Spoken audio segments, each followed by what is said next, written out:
جناب سیدہ حضور کی بیٹی ہیں، تو قیامت تک کی بیٹیوں کے لیے بنص قرآنی نمونہ بنیں گی جناب فاطمہ زہرا۔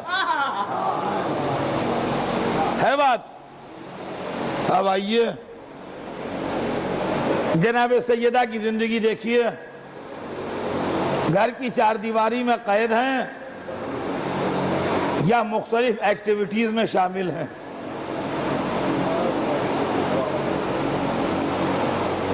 تاریخ لکھتی ہے کہ سب سے پہلے جو ہم کو جناب معصوم عالم گھر سے باہر نظر آتی ہیں پورے حجاب کے ساتھ، وہ اس وقت جب احد سے یہ خبر آتی ہے کہ رسول اللہ شہید ہو گئے۔ منظر قابل دید ہے اس وقت، جو لوگ حج کو جا چکے ہیں وہ احد کی پہاڑیاں بھی دیکھنے جاتے ہیں اور ان کی آنکھوں کے سامنے وہ منظر ہوگا۔ مدینے میں خبر آئی کہ لڑائی کا نقشہ بگڑ گیا ہے اور رسول شہید ہو گئے ہیں۔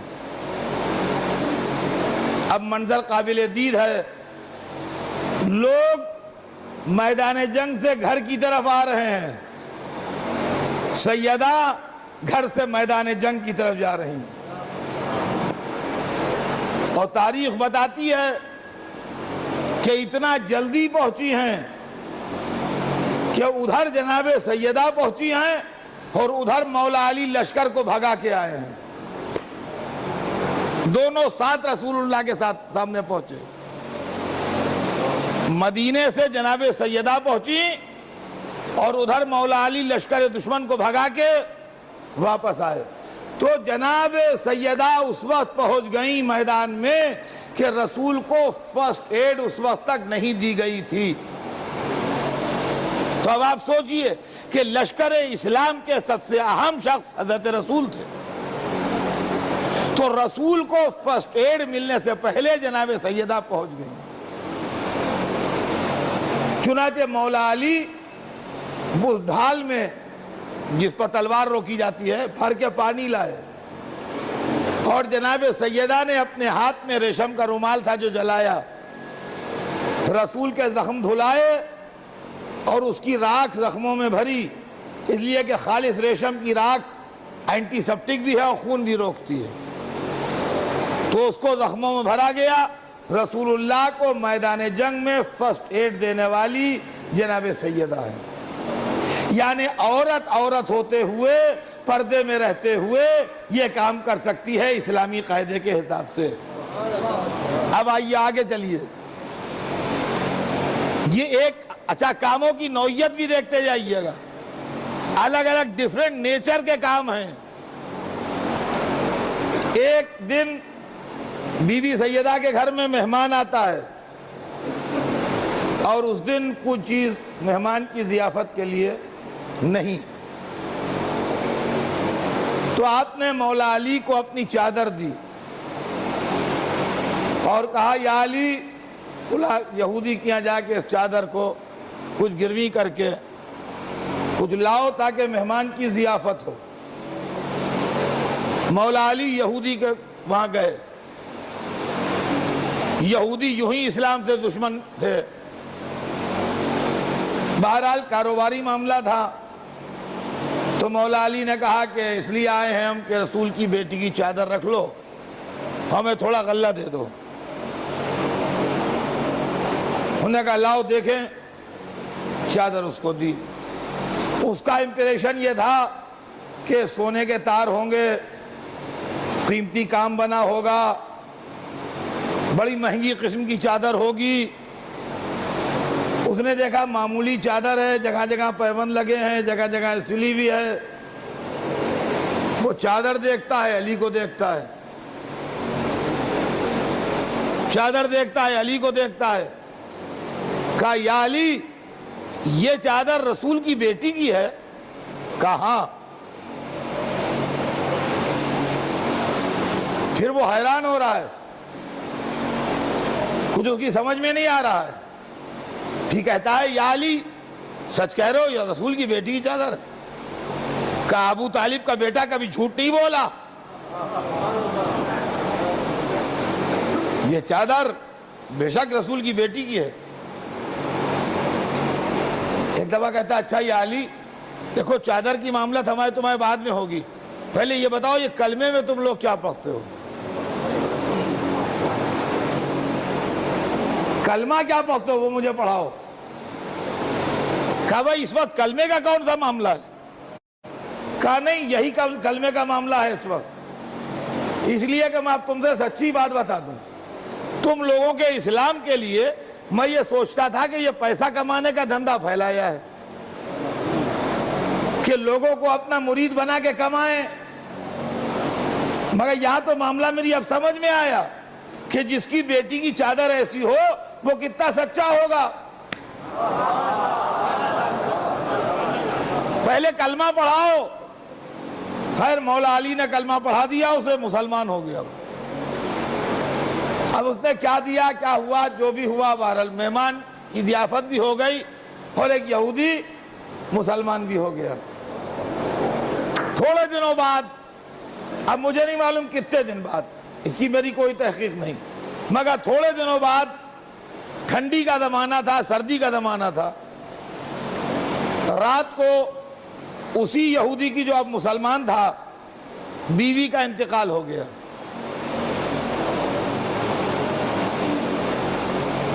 تو وہ گیا مسلمانوں میں، تو لوگوں نے کہا بڑی ٹھنڈی رات ہے، سویرا ہونے دو ہم بھیج دیں گے۔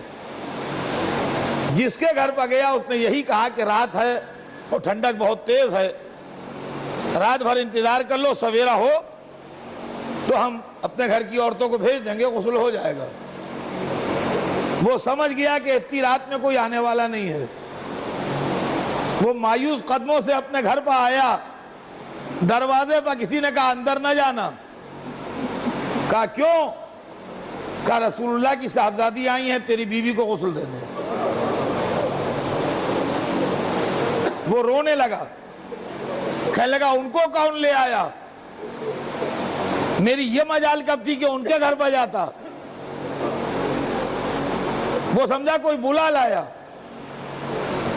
تو اندر سے کہلوایا کہ کوئی مجھے بلا کے نہیں لایا ہے۔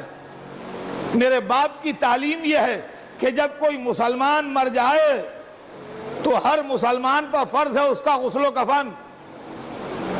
میں نے سنا کہ تیری بیوی مر گئی، میں نے یہ بھی سنا کہ اس وقت کوئی آنے پر تیار نہیں ہے، میں اپنا فرض پورا کرنے آئی ہوں، تجھ پر احسان کرنے نہیں آئی ہوں۔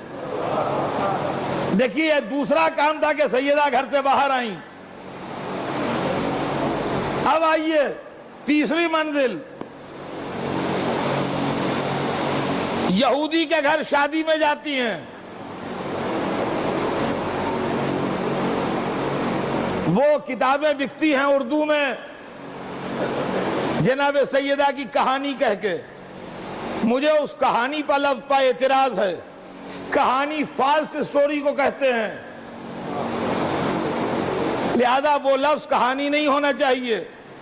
اس کے ساتھ بک سیلر اپنی کتابیں بیچنے کے لیے کچھ جھوٹے قصے بھی ساتھ میں ایڈ کر دیتے ہیں، اس پر بھی مجھے اعتراض ہے، وہ بھی نہیں ہونا چاہیے۔ مگر جو اصلی واقعہ ہے وہ جناب سیدہ کی کہانی نہیں ہے، جناب سیدہ کا معجزہ ہے۔ اصلی واقعہ سنیے آپ۔ اصلی واقعہ یہ ہے کہ جب اسلام پھیلنے لگا اور مدینے میں اسلام کا چرچا ہونے لگا تو یہودیوں میں بھی چرچا ہونے لگا، تو یہودیوں نے مختلف ترکیبیں کی کہ اسلام کا انفلوئنس ان کے اوپر نہ پڑے، اثر نہ پڑے۔ انہوں نے یہ بات معلوم کی کہ جناب سیدہ کے کپڑوں میں پیوند لگے ہوتے ہیں، ان کو یہ بھی معلوم ہوا کہ ان لوگوں کی یہاں کپڑے وپڑے کی کوئی اہمیت نہیں ہے، اصل اہمیت کیریکٹر کی ہے، تقوی و خوف خدا کی ہے۔ تو انہوں نے اسکیم بنائی کہ شادی میں جناب سیدہ کو بلاؤ، اور وہ وہی پھٹے پرانے کپڑے پہن کے آ جائیں گی، تو عورتوں کو بتاؤ کہ دیکھو جو اسلام کے سب سے بڑے ہیں یہ ان کی بیٹی کا حال ہے۔ اب اگر تمہیں اس سے بدتر زندگی چاہیے ہو تو مسلمان ہو جاؤ۔ اس طریقے سے ان کو اسلام سے روکو۔ تو یہ محبت اسلام میں جناب سیدہ نہیں بلائی گئی تھی، ان کی غریبی دکھا کے یہودیوں کو اسلام سے دور کرنے کے لیے بلائی گئی تھی۔ تو جب یہ اسکیم بنائی انہوں نے تو مشیت نے دوسرا توڑ کیا اس کا، کہا حبیب بھیج دو، وعدہ کر لو۔ رسول اللہ نے وعدہ کر لیا کہ ہماری بیٹی آئے گی۔ نہ جناب سیدہ نے کہا کہ مجھے جوڑا چاہیے نیا، نہ مولا علی نے کہا کہ بھئی نئے کپڑے میں کہیں سے مانگ کے لاؤں، نہ رسول اللہ نے کسی مالدار صحابی سے کہا کہ اپنے گھر کی عورتوں کے بھاری کپڑے زیور بھیج دو۔ حدیث میں اللہ نے جنت سے بھیجے، تو اب اللہ نے بھیجے تو کیا کیا جائے؟ جناب سیدہ وہ لباس پہن کے گئیں اور حوران جنت آئیں جو کنیزوں کی شکل میں گئیں، تو انہی کے لباس دیکھ کے وہ سب حیران ہو گئیں اور دلہن غش کھا کے مر گئی۔ سیدہ نے دعا کی، دعا اللہ نے قبول کی، اس کو زندگی ملی۔ جو واقعہ اسلام کو دبانے کے لیے استعمال ہوتا وہ فروغ اسلام کا ذریعہ بنا۔ دیکھیے یہ بالکل اپنی نوعیت کا ایک الگ کام تھا۔ اب آپ جوڑتے جائیے، مجھے ٹائم کے اندر بات تمام کر دینا ہے۔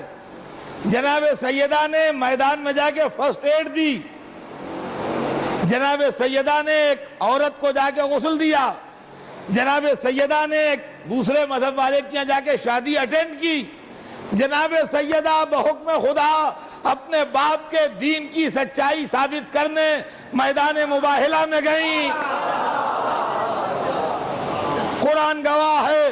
اور جناب سیدہ نے علی کے ہوتے ہوئے رسول کے بعد اپنا کیس خود پلیٹ کیا دربار میں جا کے۔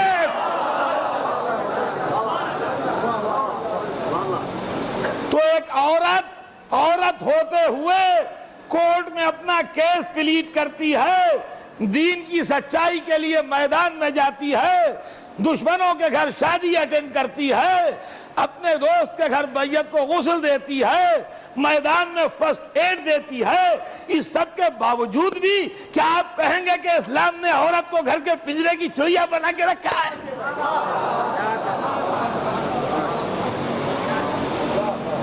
آپ بتائیے، یہ اسلام ہے، یہ دین ہے، یہ شریعت ہے۔